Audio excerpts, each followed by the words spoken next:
Khammam MLA Puvvada Ajay TRS తీర్థం పుచ్చుకుంటున్నారు. రేపు కేసీఆర్ సమక్షంలో కారెక్కుతున్నట్లుగా ప్రకటించారు.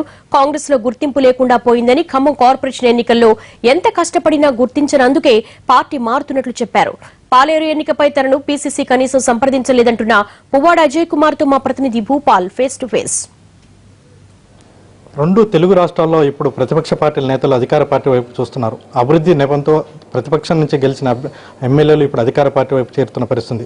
తాజాగా తెలంగాణ రాష్ట్రంలో కూడా దాదాపుగా ఇప్పటివరకు తెలుగుదేశం పార్టీ దాదాపుగా ఖాళీ అయిపోగా కాంగ్రెస్ పార్టీ నుంచి కూడా చాలామంది ఎమ్మెల్యేలు ఇప్పటివరకు టీఆర్ఎస్లో చేరిన పరిస్థితి. అదేవిధంగా తెలంగాణకి తక్కువ బలం ఉన్న ఖమ్మం జిల్లాలో కూడా ఇప్పటివరకు కాంగ్రెస్ పార్టీ నుంచి అయితే వైసీపీ నుంచి అయితే టీఆర్ఎస్లో చేరిన పరిస్థితి. తాజాగా ఖమ్మం శాసనసభ్యుడిగా ఉన్న పువ్వాడ అజయ్ కూడా టీఆర్ఎస్ పార్టీలో చేరేందుకు రంగం సిద్ధమైంది. రేపు ఆయన టీఆర్ఎస్ పార్టీలో చేరనున్నారు. దాదాపుగా ఖమ్మంలో యువ నేతగా ఉన్న పువ్వాడ అజయ్ పార్టీ అదేవిధంగా సిఎల్పి కోశాధికారిగా ఉన్నారు. ఈ నేపథ్యంలో ఆయన మొన్న జరిగిన కార్పొరేషన్ ఎన్నికల్లో కూడా కాంగ్రెస్ పట్టుని నిరూపించేందుకోసం ప్రయత్నం చేశారు. ఈ నేపథ్యంలో ఆయన కూడా టీఆర్ఎస్లో చేరనున్నారు. మీరు చెప్పండి, ఇప్పటివరకు మీరు కాంగ్రెస్ పార్టీలో 2 సంవత్సరాలుగా ఉన్నారు. కాంగ్రెస్ పార్టీ డెవలప్మెంట్లో కీలక పాత్ర వహించారు. అదేవిధంగా ఇప్పుడు టీఆర్ఎస్ పార్టీలో చేరడానికి కారణం ఏంటి?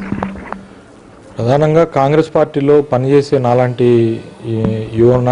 యువకులకి గుర్తింపు లేదు. ఫస్ట్ ఆఫ్ ఆల్ ఎంత కష్టపడి పనిచేసి టీఆర్ఎస్ ఎదురుగాల్లో కూడా 10 మంది కార్పొరేటర్లని గెలిపించుకొని వచ్చినా కూడా కనీసం దానికి ఒక గుర్తింపు కానీ లేకపోతే పార్టీ అధిష్టానం దానికి మమ్మల్ని పిలిచి మాట్లాడిన దాఖలాలు లేవు. మేము అడిగితే కూడా అపాయింట్మెంట్ దొరికే పరిస్థితి లేదు.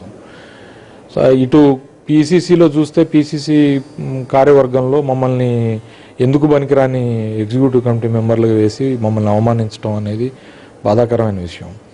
ఆ పార్టీకి మెయిన్గా ఆ పార్టీలు ఇప్పుడు 2 ఏళ్లుగా ఎంత కష్టపడి సొంత డబ్బులు ఖర్చు పెట్టుకొని మేము పార్టీ కోసం అని చెప్పి పనిచేస్తూ ఉంటే మాకు ఏదైనా సమస్యలు వస్తే కూడా మమ్మల్ని ఆ పార్టీకి సంబంధించిన శాసనసభ్యులు కూడా పరిగణిస్తున్నారా లేదా అనేది ఒక్కోసారి డౌట్. రేపు పాలేరులో ఎన్నిక జరుగుతూ ఉంటే కనీసం ఖమ్మంలో శాసనసభ్యుడిగా ఉండి నన్ను కనీసం ఏ విషయాల్లో కూడా పీసీసీ సంప్రదించకపోవటం ఒంటెద్దు పోకళ్ళలాగా కొందరు నాయకత్వంతో ముందుకు పోతూ ఉన్నది.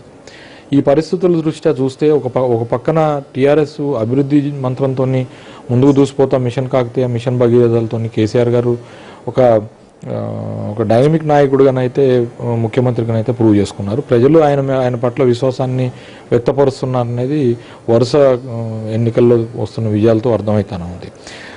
ఓకే, మొన్న జరిగిన అసెంబ్లీ సమావేశాల్లో కూడా మేము బహిష్కరించిన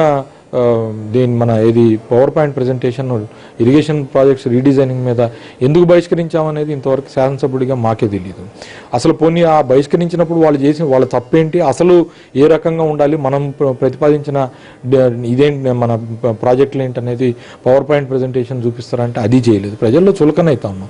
ఇప్పుడు కాంగ్రెస్ పార్టీలో నాయకత్వ లోపం, అదేవిధంగా అంటే పార్టీని నడిపించే వారు లేకపోవడం కూడా ఒక కారణం ఏంటిదా? డెఫినెట్గా ఇది పై స్థాయి నుంచి కింద స్థాయి వరకు కూడా ఆ డెర్త్ కనపడతా ఉంది. ప్లస్ రెండోది మిషన్ భగీరథ అనే కార్యక్రమం ఏదైతే ప్రభుత్వం తీసుకుందో అది మంచినీళ్లు పేద ప్రజానికి